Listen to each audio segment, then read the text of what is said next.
I think if we spell out the acronym, right? So corrective and preventative action.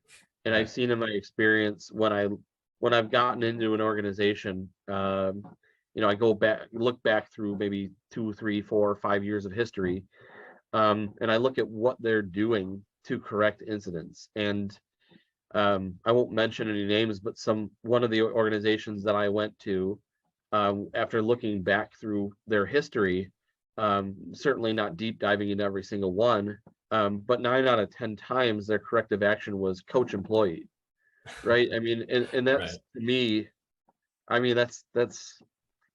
mean, beyond superficial. It's almost, it's straight useless, right? Mhm. Coaching an employee is not a corrective or preventative action, right? We didn't correct any conditions. We didn't change any policies or procedures. We didn't implement any engineering controls. Um, and we certainly didn't correct or prevent anything by doing something like that.